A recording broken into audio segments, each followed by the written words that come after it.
what I've been learning is that everywhere I go, there I am. Yeah. I am my home. Yeah. You know, we're always looking outside of ourselves. I think it was Wayne Dyer that said something along the lines of we're always we've lost our keys and we're looking for our keys outside the house when the keys were sitting there at the front door. You know, you have to decide that you're going to leave this behind and say just no to it, or you have to kind of change your space, or you have to accept it. Yeah, you have to fully accept it. And once you do that, then all of that energy that took up your spirit saying, well, I don't really like this town. Like, this isn't, where are all the people? And all of that, it goes to another place and you start building it yourself. Yeah, I definitely feel that. Like, I'm going through that whole, I don't belong here. There's no one that looks like me. There, I can't find my food. Like, I mean, it's just, it's hard, but I am trying to find ways to, and no one's telling me to leave this time. So that's also hard. And it's like your choice. Yeah. Wow. And this will be your place in some way, because it was the place where you decided to take care of your people. Right.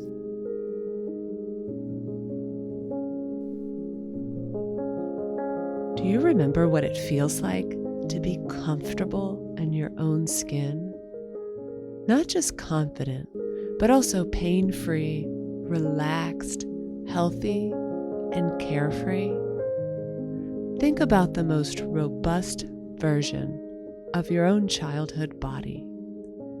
This is what lifeiness feels like, a joyful spirit and a vibrant physical state of being. I'm your guide, Professor Sarah, storyteller, teacher, and wellness enthusiast. Reach into the vitality of your own girlhood to supercharge your grown-up life. So I think I'm being kind when I say I live in a slightly dysfunctional city, marked with a lot of cultural blanks. It's this place where we all just kind of landed somehow or another. It's not really even designed like a typical American city. They say it's a city of neighborhoods, which really means it's a giant sprawling suburb. But stay with me. I love this place. And today, on this episode of Lifeiness, I'm going to be exploring Northeast Florida. It is a home for many of us, and we've made it sacred by filling it with our children, artwork, our classes, our educations, our activities. Like any body, we adorn it and try to keep it healthy. But more than anything, we live inside of it day in and day out. And that is what makes a city a city. It's what makes a human life have meaning. So welcome back to Lifeiness. This is Professor Sarah, and I'm super excited about this episode and the next, which will conclude the first season. Today, we're talking about place, body, and art. Specifically, how do artists find embodiment both in their work and in their geography? If you've listened to any of this podcast, you know that staying grounded in your body, staying playful in your space and in your work, and accepting the moment in front of you with a whole heart. These are some of the keys to living the good life and to finding joy. So I'm going to give you a little bit of insight into the place that I live. I always thought that Jacksonville, Florida, lacked a sense of the sacred. And I think to a certain degree, it still kind of does. It doesn't have that ritualized admiration that you see in cities like New York and Toronto and San Francisco. Like where tourists go, they know where to go, they know what to love and how to dress. Northeast Florida in general can feel like a cultural wasteland at first. In fact, not long after moving here in 2007, I wrote a short story about a young woman who had gone mad from the cultural void. Flintstoning her way through the same desolate strip mall freeways, the backdrop always the same tire shop, Best Buy, Walmart, Michael's, and Winn-Dixie. It was not far off from how I was actually feeling about this weird town. To be clear, I hated it. And yet, I managed well enough to get permanently stuck here by way of marriage, children, divorce, and a job.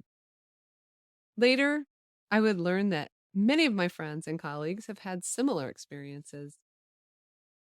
Jacksonville, the present place, is a liminal space for some, an in-between. Perhaps what we're feeling is that we haven't yet made Jacksonville as sacred as we could. We haven't worshipped it enough, or worked our fingers over it like a sculptor works clay. Rick Rubin, the producer of countless music artists, says that the reason we're alive is to express ourselves in the world, and that creating art might be the most effective way of doing so. So the quote I'm about to share with you from his book, which is called The Creative Act, it makes me think of the artists that are on the show today. He says, the artwork is the point where all the elements come together. The universe, the prism of self, the magic and discipline of transmuting idea to flesh. What I didn't expect to hear from these artists today is how a sense of place, and their particular sense of place, is so entangled with their art, and also with this feeling of embodiment or disembodiment. Years ago, I remember a veterinarian who specializes in birds told me that when they are singing or calling to one another, that the gist of what they're saying is simply, I am here. And then calling to others asking, are you there? And then, of course, the reply is, I am here. Are you there? And so on and so forth. And to some degree, I feel like this is what humans are doing all the time. This is all we're saying to one another, whether it's through a book or a TikTok video, or whether you're just reaching across the couch to your loved one. It can all be boiled down to this. I'm here. Look at me. Are you there? Art is the embodiment of a moment in our energetic human experience. It's that emotion and energy of life that's captured in an artwork. It's basically the artist saying, I am here, just like the birds do. But they're saying it through paint or piano or an arrangement of flowers. So, to discuss this idea of art as embodiment and self-expression, I'm speaking with three talented women from Northeast Florida. Thorne is a passionate activist. She's a graphic designer by training. She's a jewelry maker. Tracy, and I work under the moniker Thorne. I grew up here in Jacksonville, and I do realize that being from here has really made a huge impact on the work that I do. I do a number of different media. I actually went to school for graphic design and printmaking. I started making jewelry because I wasn't finding what I wanted to wear. And at that point in time, I'd just come back from Peace Corps when I first started. And a lot of the things that influenced me at that point, And had her to do family's with, been rooted in this some town for many generations. Jennifer Chase is a playwright, a musician. She's a writer and college professor. And her latest book, I Can Smell You From Here, explores her relationship with the city of Jacksonville.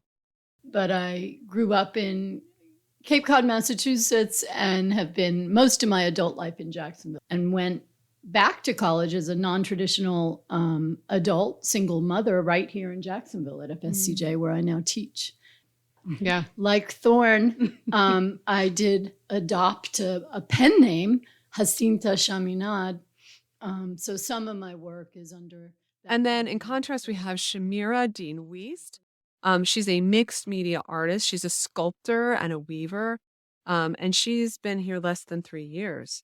And I'm an Indian American artist. I'm an immigrant, and I moved to the US in 1982 when I was 12 years old. So you can do the math. I create visual performance, poetry, photography, and digital art. And I feel like each of these are embodied in some way with the female, where my choice of imagery in the tapestries, sculptures that I create have elements of woman. I use my body as a vehicle in performance art. I write poetry that touches on elements of being an Indian woman.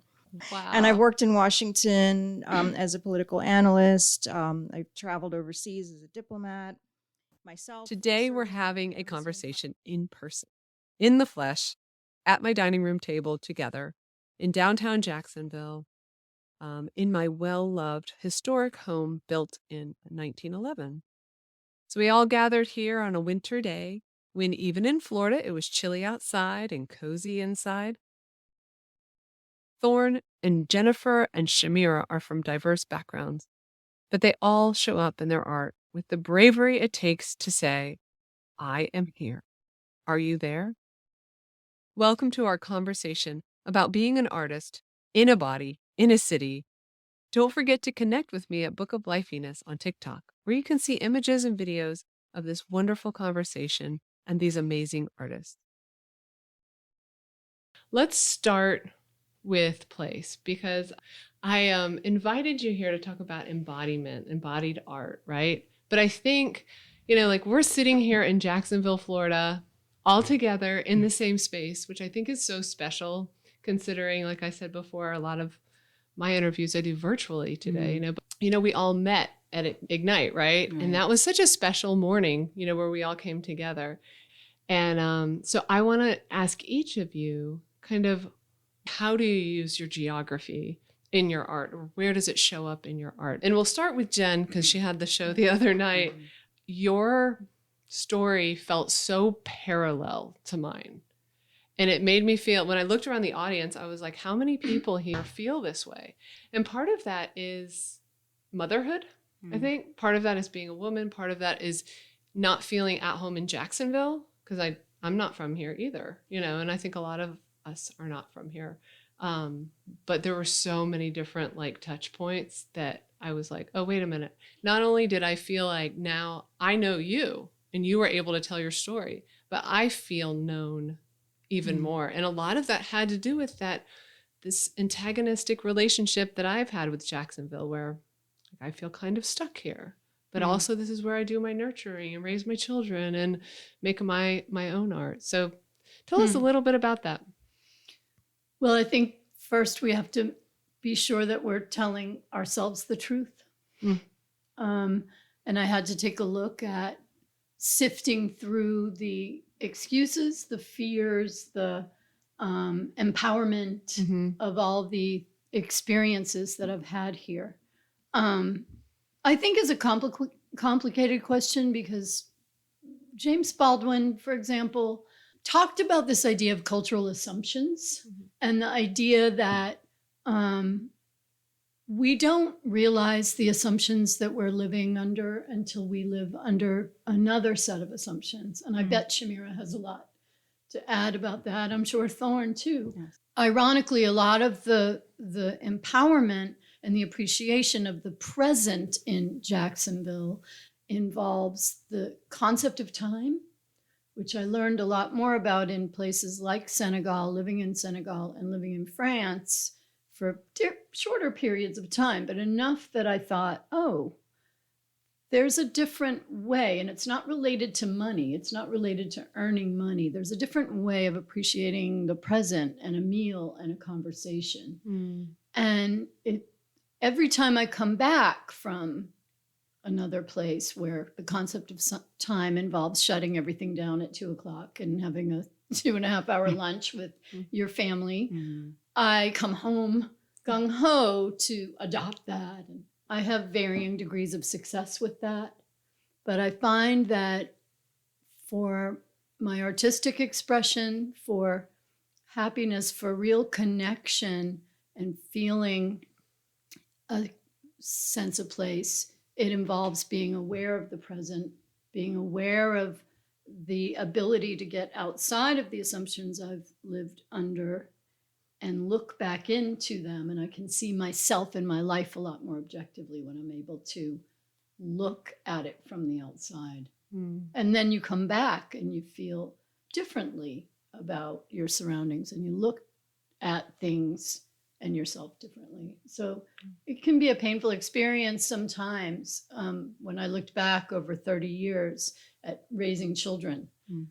One of the lines of my song says, these are the days that'll be memories someday. And the whole song's just about hanging clothes on the line and watching my little girl, who was then 3, dancing around to a Beatles song. And the whole song is about that. Yeah. It's called Mundane. Yeah. And now I just finished re-recording that song, and I thought that's funny because these are now going to be someday the moments that I think that was nice when your husband made you a coffee after work and just looked you in the eye and asked about, you know, and got you a special cloth napkin and the way you put out.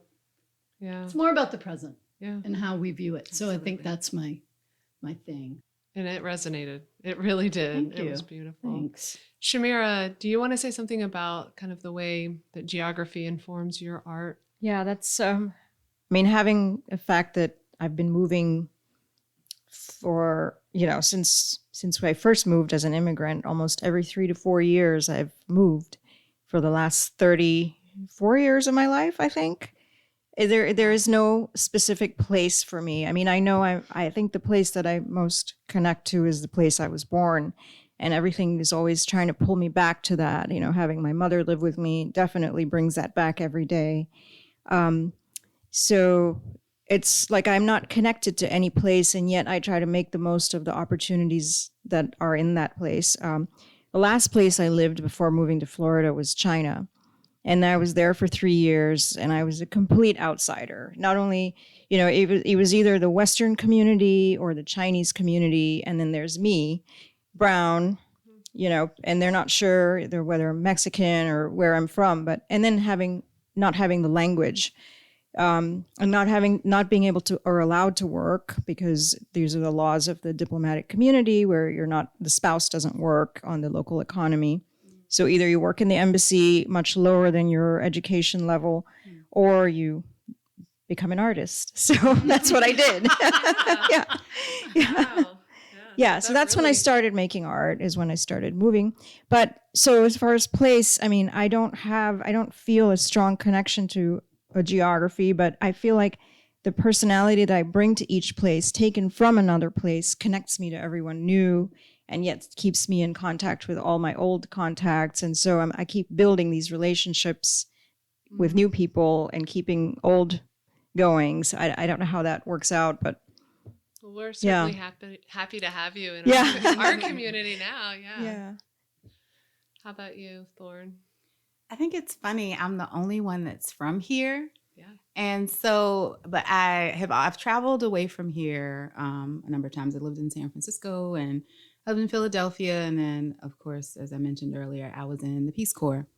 And so having grown up in the Bible Belt, spirituality, spirit, gospel music, all the things that you would stereotypically connect to the South are a huge part of my work, huge part of what makes me me. I was singing a gospel song with my mom this morning. And we were just reminiscing about a church we used to go to. And music is such a huge part of my life, like Jen. And I just actually but recently read The Power of Now by Eckhart Tolle. And so understanding, right, really good. I'm a fan, yes. Yeah, and so understanding that where we are now in this moment is the most important place we're ever going to be, as opposed to leaving pieces of ourselves out in the future, where Shamira is going to a new place or anticipating going to a new place and thinking about the places where we've been. And what I have realized is Jacksonville, for me and for I think a lot of other people, is this type of place that's kind of metaphor for where people have a really hard time being, but know that that's where they need to be at the given point in time that they're there. So you have your reasons for being in this area, Shamira. Jen, you have your reasons. You have your reasons for staying and being here. I came back here to regroup. I was in San Francisco, where I was more of like a she homeless.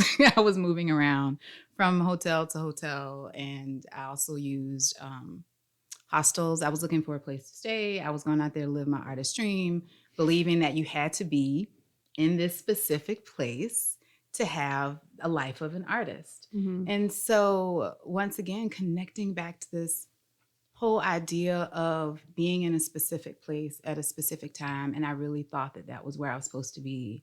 And it wasn't. Mm-hmm. It wasn't. And I realized it not too long after. And this is just another part of my background that has also fed into my work. I got back here if you want to say air quotes, just in time for my mom to be diagnosed with breast cancer. And so I was right where I needed to be in order to support her in the best way that I could. And a lot of the work that I did when I was taking care of her, as well as work I was doing, in the home as well as outside the home, comes back to, who I am at this point in time, which is someone who's had to learn to be a nurturer, someone who gets hired, as an actress because she's seen as a nurturer. So this space, this place at that point in time totally shaped, who I've become as an artist, especially as an actress, I'd say for sure. I never saw myself as a caregiver, even though I took care of my brother growing up, but I never saw myself as that type of person. Yeah. And it manifests in my work as an actress for sure, because that is what people see in me when I'm cast. It's, we see you as a mom. It's like, I don't have kids. I love them. I think they're great. And I love the energy they bring to any room, any space. Just that I didn't really ever think of myself specifically as a nurturer. I feel like being a nurturer is such a higher evolution beyond just I babysit my brother or, I was helping out at my grandmother's house. It's not the same thing. Being a nurturer and a caregiver is a totally different level of connection with another person where you're really focusing in on what their needs are at a given point in time. And to be cast as a nurturer or to be thought of as a mom when people see me, it's really quite flattering to be thought of, or that my spirit gives off that type of energy. So, and it's so funny to think about my work in that way as well. Because once again, I don't think that that's necessarily something that comes across. But if we think of a lot of the work that I do is more connected to spirit, I see a lot of my artwork as spiritual practice. And so I could imagine that that's something that comes across as well. Yeah. You give birth and you nurture your your God, artwork. Absolutely. Right? What a wonderful way to put it. Yes, you are birthing, you are bringing into the world, you are manifesting. And so that's really important to me to make sure I'm looking at my work clearly before I'm even taking into consideration the way somebody else is looking at it. I want to understand what I'm doing and what my own personal intention is. But basically, like, if you want to release that energy, you have to either, you have to decide that you're going to leave this behind and say just no to it, or you have to kind of change your space, or you have to accept it. Yeah, you have to fully accept it. And once you do that, then all of that energy that took up your spirit, saying, "Well, I don't really like this town. Like this isn't, where are all the people?" and all of that. Yeah, it goes to another place, and you start building it yourself. Yeah, I definitely feel that. Like, you do. I'm going through that whole, I don't belong here. There's no one that looks like me. I can't find my food. Like, I mean, it's just, it's hard, but I am trying to find ways to, and no one's telling me to leave this time. So that's also hard. And it's like your choice. Yeah. Oh, wow. So, you're like, what do I do? It's my choice. Yeah. But then we have these commitments that, we have to stick to and take care of the elders that are in our life and not just kind of dump them off in a home somewhere. So yeah, it's hard, but. And the truth is you won't have these moments back, like Jen was saying, like these are special moments. Like it's just like when your children are small. They're really hard. It's really hard to take care of people, whether they're really, young or really old, and you won't have these moments. And then, and this will be your place in some way, because it was the place where you decided to take care of your people. Right. Well, Jacksonville is a quiet in between, honestly. Like it's not necessarily the place where people visualize themselves coming to. It's not necessarily the sexy place with, it's not, it's just not, it's like very much a Southern town. People aren't thinking in terms of being cosmopolitan, but it very much is a place where you can find yourself. I think it's quiet enough where you can make decisions. There's a lot of things to do, very much nature-based, but once again, it's this space where you can hear yourself think. If you stop resisting for a minute, you can hear yourself think. Yeah. And you can hear the waves crashing on the shore or the leaves being rustled by the breeze, however you choose to take a moment and that could be anywhere. And what I've been learning is that everywhere I go, there I am. Yeah. I am my home. Yeah. You know, we're always looking outside of ourselves. I think it was Wayne Dyer that said something along the lines of, we're always looking, we've lost our keys and we're looking for our keys outside the house, when the keys were sitting there at the front door all the time. Yeah. So we're always looking outside of ourselves for the meaning and for home, when we carry home with us wherever we go. Yeah. Or the possibility of it. And it sounds like you're saying we can really take up space here, right? Like Absolutely. we can take up space. So what I want to do is just kind of go around and ask you, what does embodiment mean to each of you? My podcast, I call it joyful embodiment, but I know that embodiment is not always fun or joyful. And so kind of with both of these concepts in mind, geography and art, like where does embodiment come in? What does embodiment mean to you, Jen? Well, completely and literally, for me, the performative aspect of the expression, the artistic expression, is present, vital, urgent. It's not really rehearsed. It's not going to be the same ever. So I would say the process and the performative aspect of my process involves complete, utter immersion in the present experience and reaction to an audience, reaction to collaborators. So this is flash round, so I won't Flash go on. round. So with me, I mean, the primary art that I make is that I weave plastic, and a lot of my work is very chaotic and messy and raw, like strings hanging out all over the place. The knots are wrong. I used materials that don't look good together. They're not like pretty little things to put on the wall. These are like me and everything that I've been through in my life, all the struggles, the losses, everything.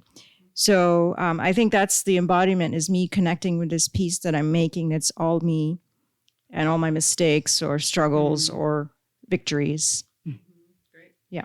Thank you. I was thinking about this, when you mentioned it, and really what the definition of embodiment is to me.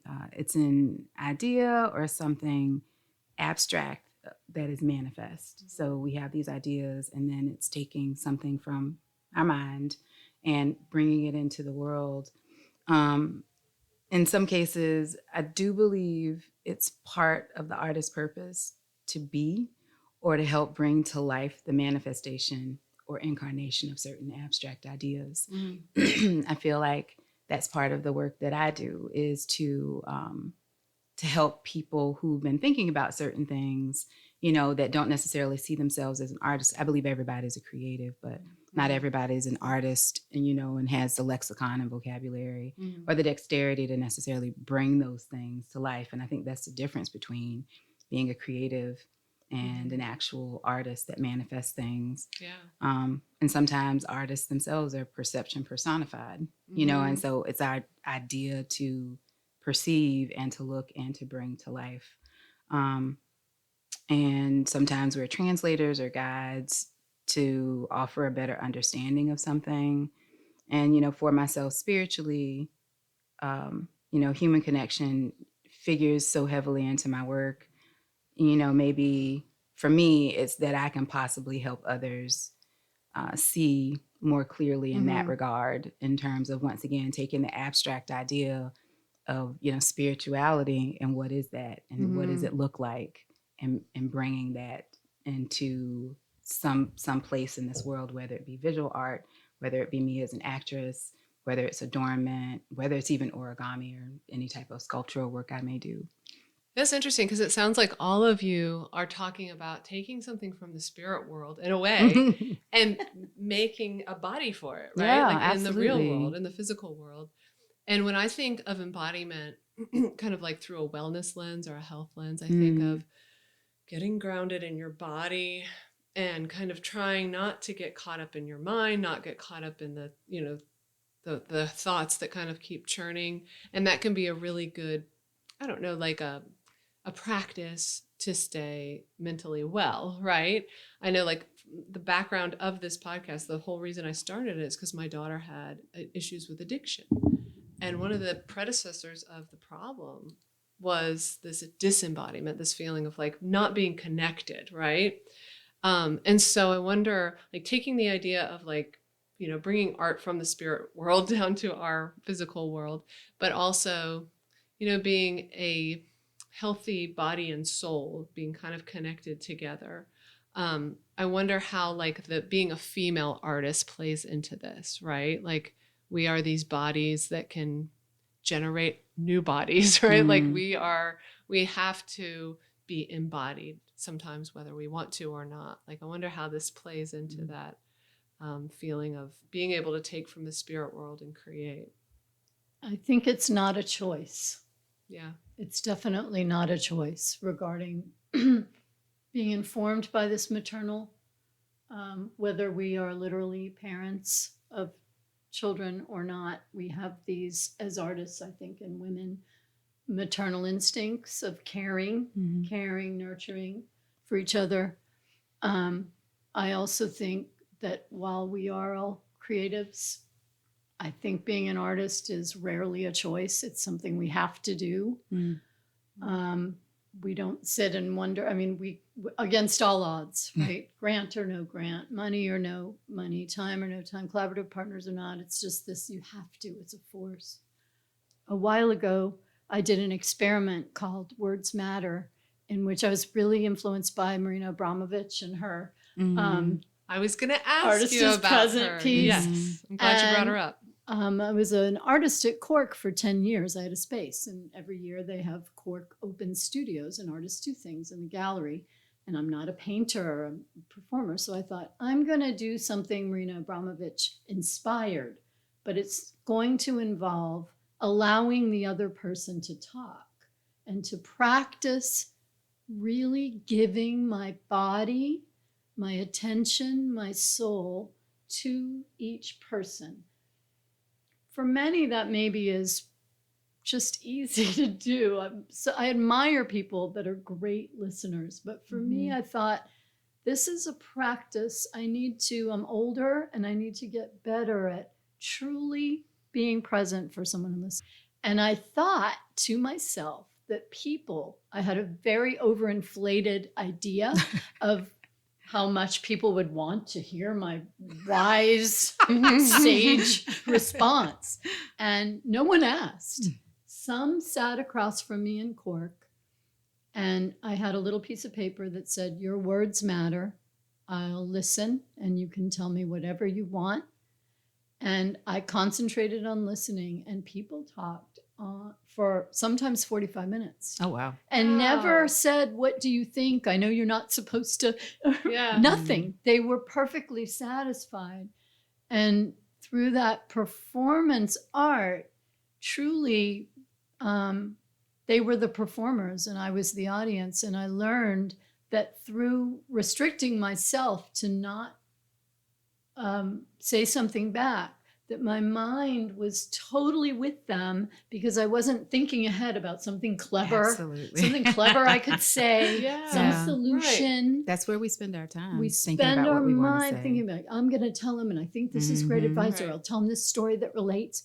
I didn't have that. So true. So I was able to really give them and embody that moment. Space. Yeah. Wonderful.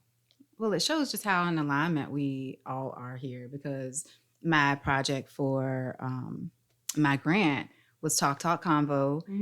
So in the same realm, except in post height of the pandemic, post lockdown, where we've all been so disconnected and in our own little individual silos, trying to encourage people to authentically and intentionally speak. And, I felt like I needed to give people prompts to get conversation going, because people really have been very scared, also taking into consideration where we've been politically, just speaking about this country, not even going around the world, which is, a whole other bag of chips, but just where we are here. And people are scared to share their opinions, and we spend a lot of time in fear in general. And so it felt so important to me, and I actually got the idea pre-pandemic same artist inspired me.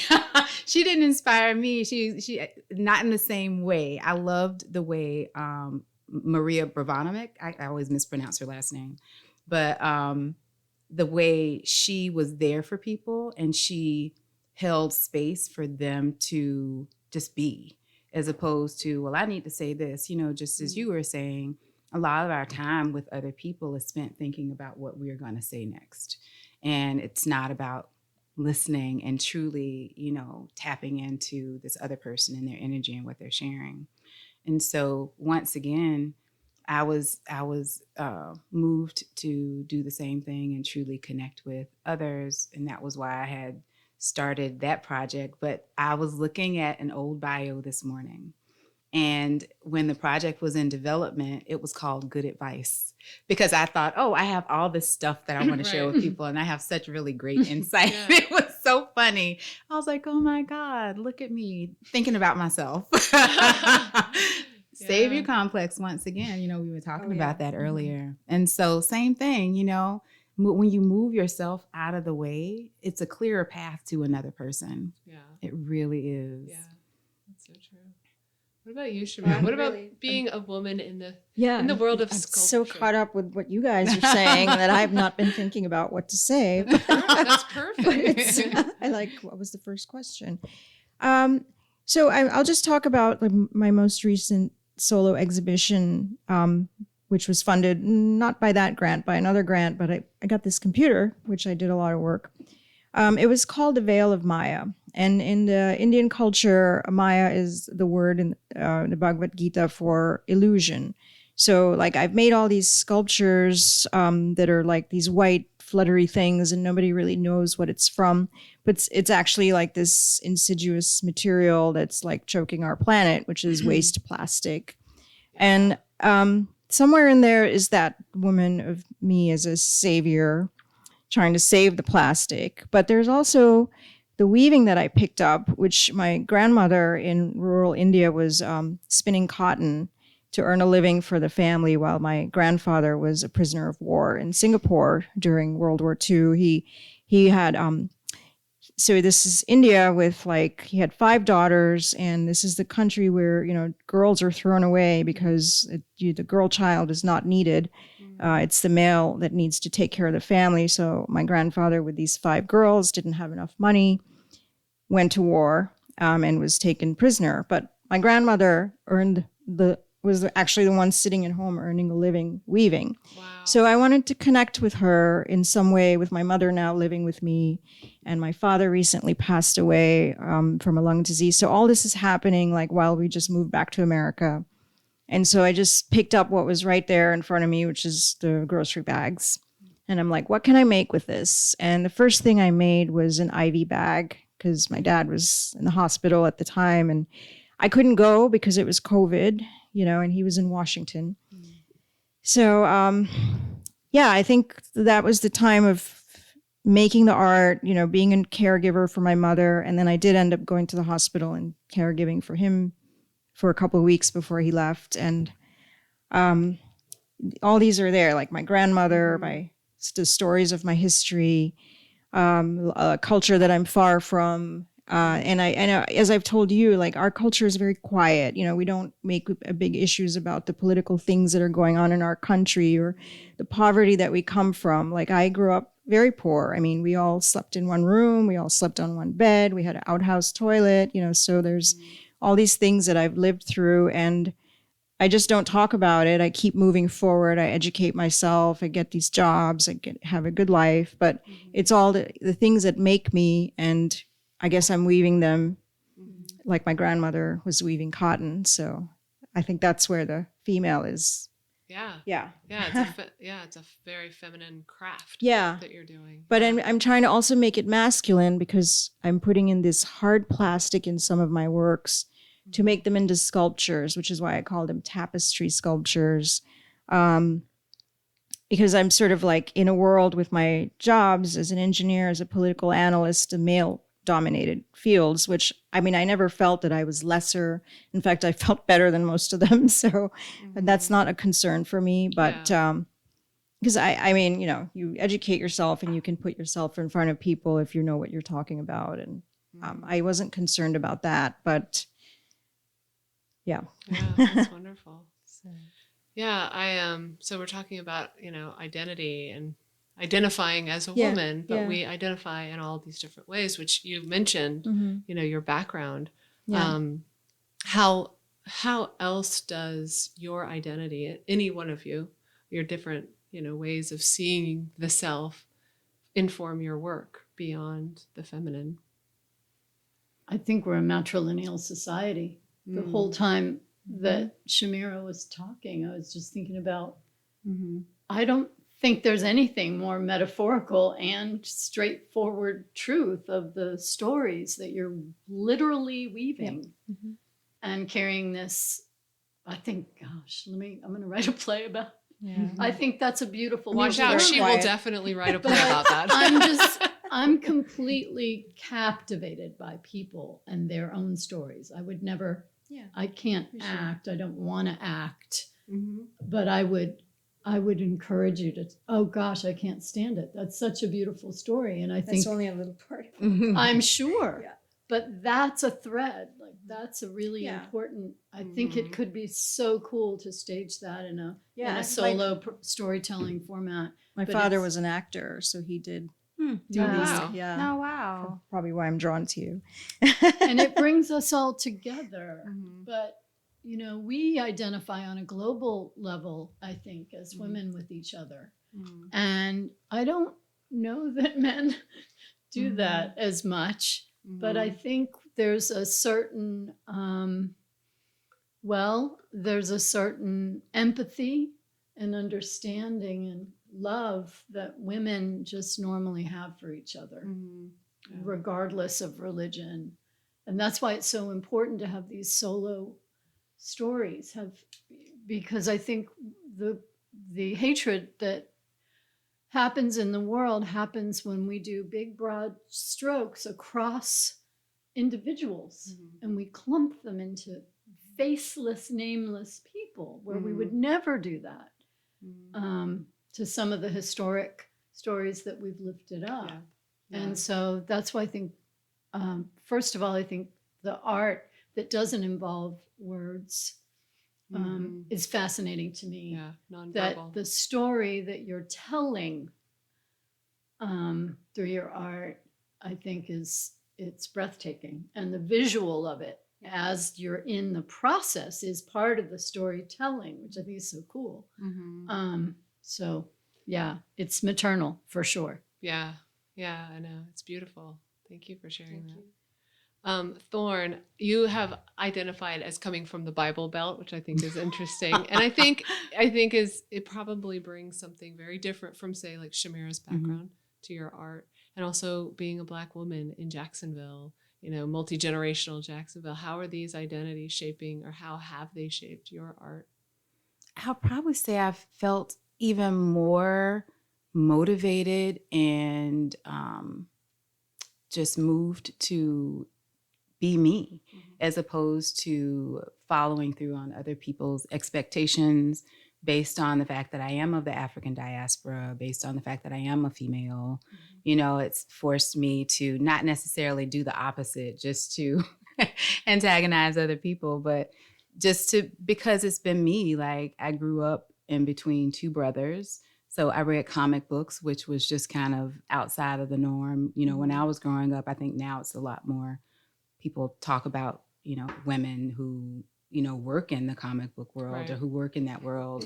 I grew up doing printmaking. I've been doing printmaking since I was in high school, when that type of work was also seen as male dominated. And so it was so funny. I had one of my printmaking teachers in college. He could not remember my name. I had been in like 4 years of classes and I was a major, could not remember my name. But once again, it was because he didn't necessarily see me as someone he needed to take into consideration. And that's fine. I don't necessarily shape myself by other people's expectations of me. And that's what I've just had to learn, whether it had anything to do with race or whether it had anything to do with me being a woman. because I think so often we look at the lack or what we don't have as women or what we're not allowed to have or what's been taken away. And I feel like there's a whole bunch of people around who, study those statistics and all the demographics. And I think that's very important. But what has helped to shape me more often than not is what I've done in spite of the lack, or what I've done in spite of the things that haven't been available to me as a woman, because I was really thinking about what is it that I haven't had, or what is it that I haven't known about because I was a woman, or because I am, a brown person. It's because I don't know what I didn't know. Exactly. I don't know. Nobody told me. Yeah.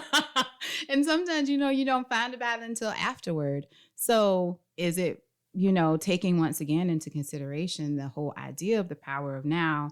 Is it really serving me to be upset about something that I didn't even know about? And I probably came out on the other end of things a whole lot better, having made my way through not being given a thing, and so, I mean, because I can probably look back a number of times, whether it be, grants, or whether it be different sets of circumstances where I've asked for resources. And I know that maybe it did have whether it was race or me being a woman and not being taken seriously, definitely had an impact.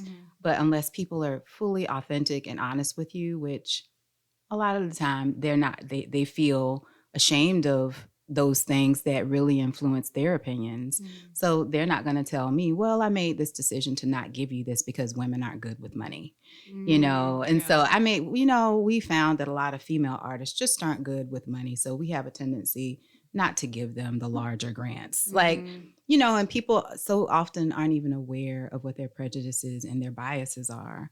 And I feel probably even more proud of myself for whatever accomplishments I've had or made, in spite of the lack and for the ignorance of, not knowing what was not given to me and what was taken away from me before I even realized it was available.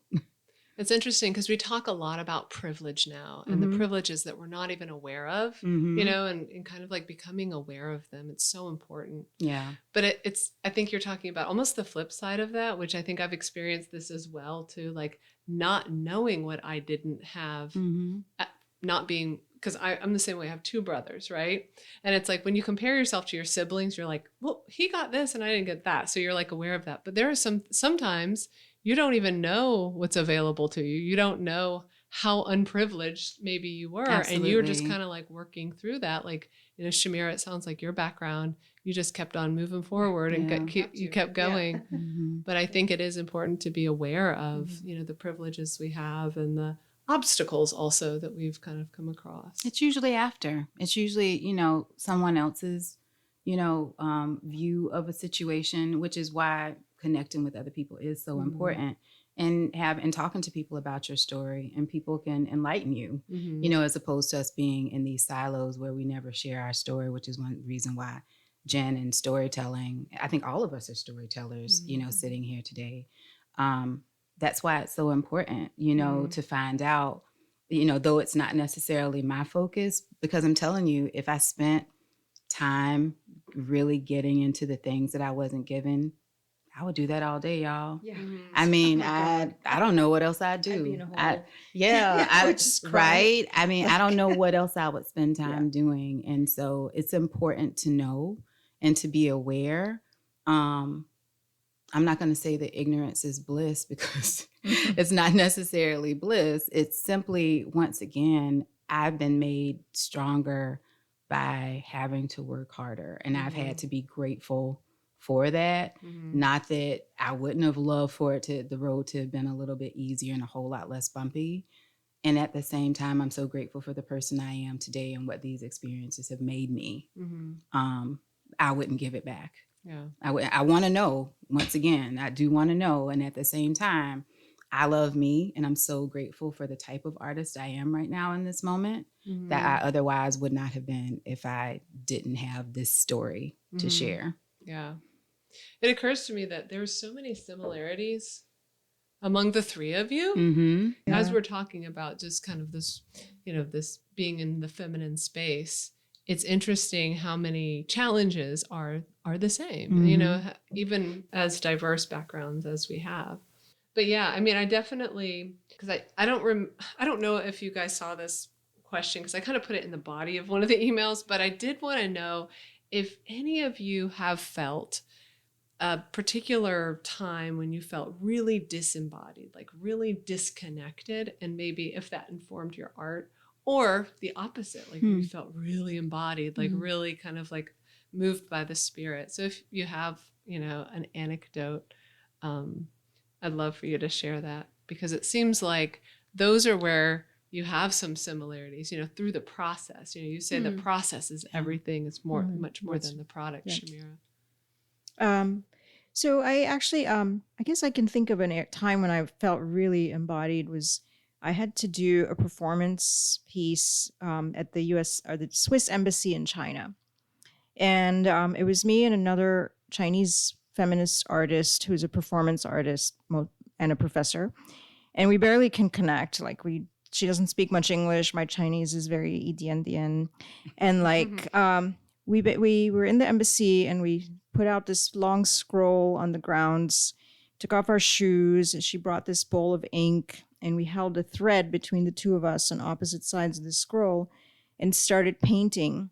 And there are all these like Swiss ambassador, American ambassador, all these diplomats around us. And here we are like on the floor rolling around with the ink. And then we started tying each other up with ink and like put it in our teeth. And she was guiding me because I wasn't as free as her. She's done performance art where she's like, gone into a tank full of water or a tank, and then they poured water over her and she stayed under because her themes are about like the women's issues in China. So she was guiding me through this process, but here we are like talking about environmental issues, women's rights, human rights in China at the feet of all these diplomats. And as nervous and scared as I was, it was, I think, a moment of complete embodiment as these two women taking on these like senior figures in, world politics or whatever. And it was pretty cool. That sounds really cool. Do you have footage of that? I have. You? Yeah. Oh yeah, I've got. It's on the Instagram, but I have a lot more pictures as well. That's awesome. Mm-hmm. Can I say both? I feel a lot of the time like the work that I do, it's something working through me, and so there's disembodiment and a disconnection because I feel as if I'm seeing myself from the outside and manifesting this because that is my purpose. And connection when I'm still here, grounded, and really working to connect with somebody as opposed to letting it happen. Mm-hmm. So once again, my project Talk Convo that I finished over the summer, I was in those spaces. I created a space made from recycled retail bags, made from probably about 500 or more. I stopped counting of recycled retail bags. And I went from library to library, building these walls and taking these walls down. I didn't even realize how symbolic it was in that moment. But building these walls, putting walls up and taking walls down and creating this space that was intentionally to interact with other people. And that was their space for 2 minutes. And that was why we were there. That was the only reason we were there. That's the only reason those walls were there. And I wanted to do it in a space that was accessible. You were talking about diplomats, and I was at the other end of the spectrum, where it was anybody that wanted to come into this space was able to come into this space and try to connect if that was what they wanted to do. And so it was in those moments that I felt more embodied and more connected and grounded. And once again, it's usually when I fully release and I let down and let go of the resistance of trying to control things, is so many of us artists we are always trying to control the outcome as opposed to letting things happen. And we want to know what it's going to look like and we try and plan it. But I feel like we all have, I think being disembodied might get a bad rap, you know, like being freed from and being untethered and being allowed to just let things be and let things go. Like what Shamira, it sounds like that was what you were doing for sure. You were just letting go of what your expectation is. And I feel like a better creative overall. I feel, you know, just more connected to the work when I let myself go, not in some, you know, erratic way or totally like mentally untethered way, but in this way where you're fully allowing, I see it as spirit working through me in that way. Like I said, I do see art as a spiritual practice, and I think that's part of what my purpose is. So I think both of them, and I think both can be good, you know, depending on how you receive it and how you see it. That's why we're called creators. Absolutely. Artists are creators. Yeah, absolutely. Creating worlds and spaces. Absolutely. Yeah, and you work in the imagination, which is boundless, right? And that's the point of it. You know, it doesn't have a body, but then you have to pull it into. And I think I was sharing that Rick Rubin quote with you guys because I just watched his documentary, I read his book, and I loved how he talked about how it's not so much about the product, it's about the process. And we do create these little artifacts here and there. And those are kind of like the body part of our vast imagination, right? So when you create, even if it's a beautiful, wonderful, amazing, you know, play or book or novel or sculpture, it's really just a little piece of your vast imagination. You know, there's so much else going on in there. And your capability and, you know, all that you are capable of doing. Yeah. For sure. Jen? Wow, Thorn. I want to have a pajama party now and Let's just do stay it. up all night and Let's do continue it. this conversation. Well, yeah, for sure. It sounds like, if I can paraphrase for what I heard Thorn saying about the disembodiment part and how it gets a bad rap, which isn't a paraphrase. That is what he said, I think. Well, I think about failure. I did a presentation for students last year called Finding Freedom and Fun in Failure. It connects to, I think, what I've talked about as far as listening. It connects to the sense of place where if I had been a single mother writing my first album in New York, well, it wouldn't have happened. I didn't have the space and the place to fail and try stuff. It wouldn't have been possible. So here we have the opportunity to try stuff that works, try different ways, collaborate. Some partners that you're working with might disappear at some point for something that's not. And I do, what I do involves solitary work and collaboration often on one project.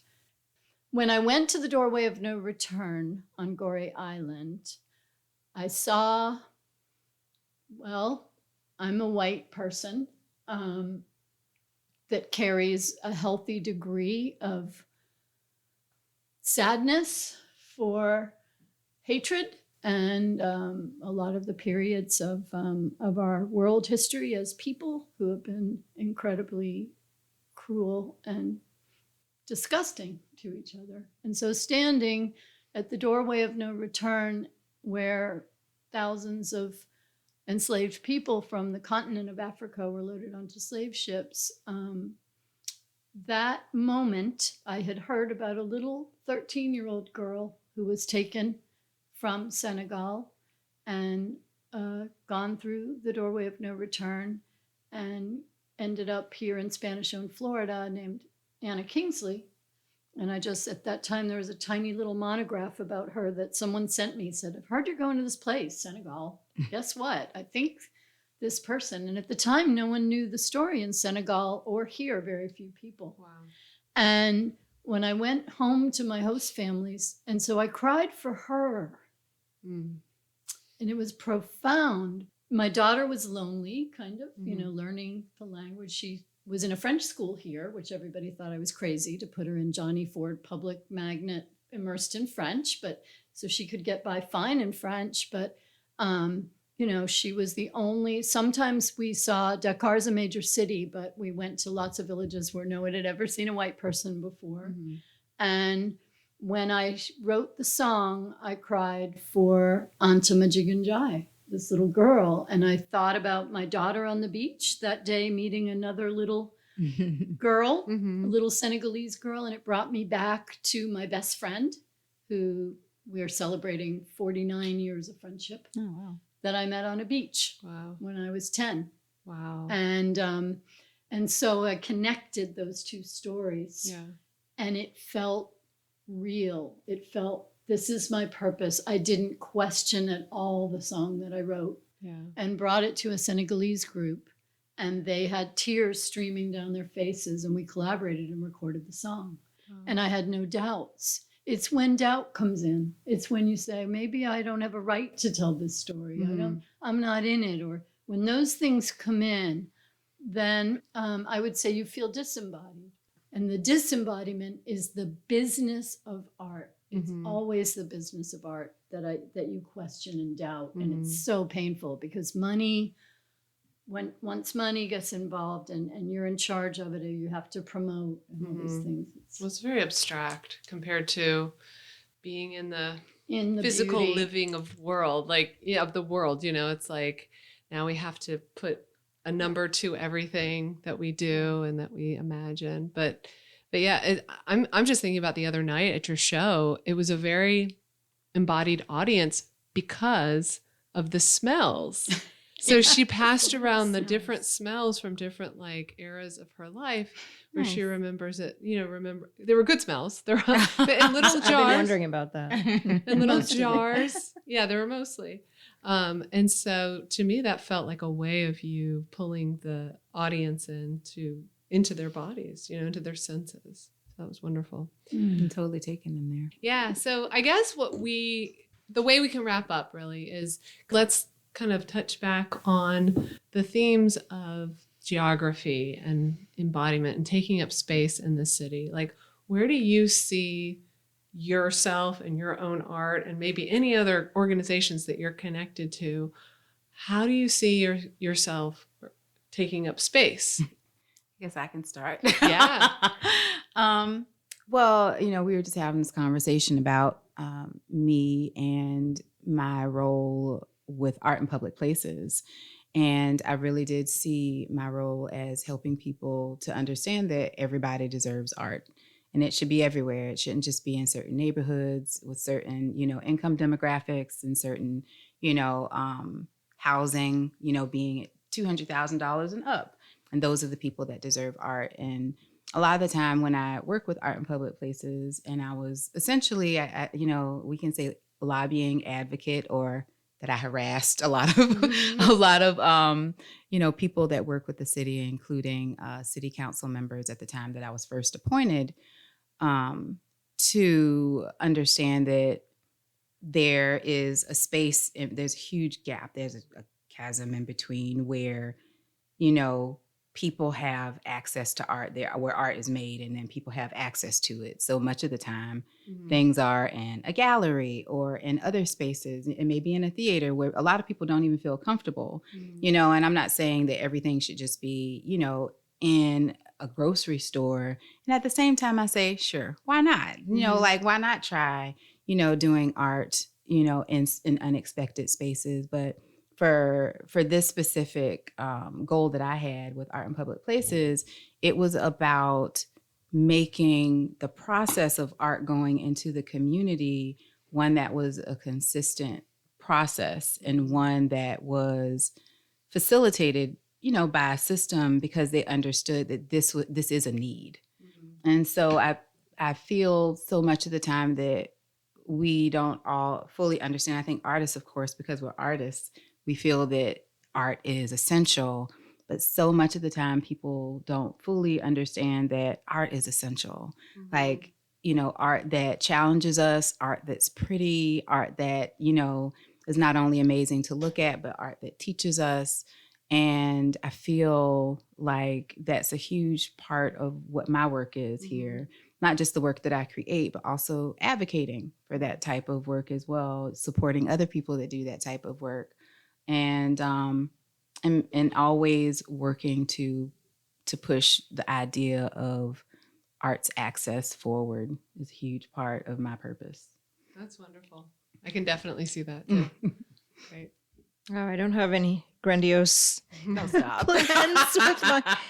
I mean, I think I'm just gonna keep picking up everyone's trash and just making That's my a work. part of it. Yes. Yeah. And, make And if something there's an beautiful. opportunity to work at a group setting to like weave together, that would be fun and have like sort of like a weaving circle.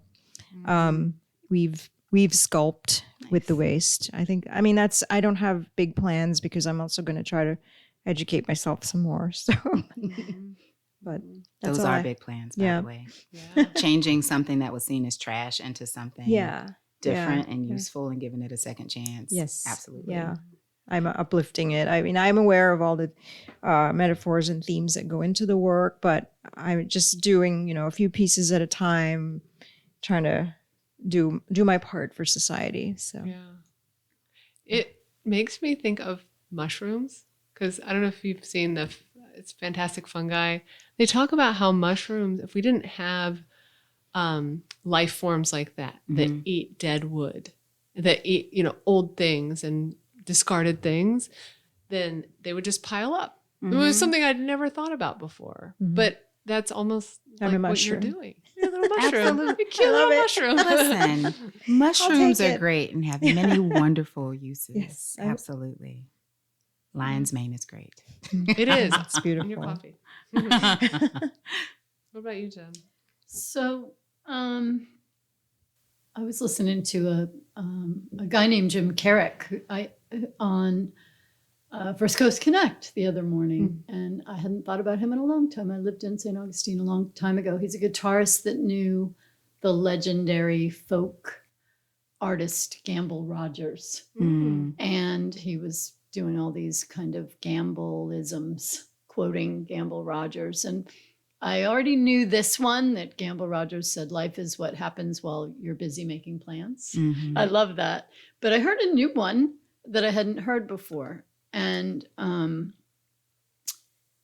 experience is what happens when you don't get what you want.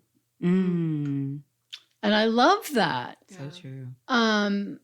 And so I would say the geography of my presence and my art and the connection between goes back to those early days where I was instructed as an ambassadorial scholar to create a cultural bridge between Dakar and Jacksonville. Yeah. And I had no idea.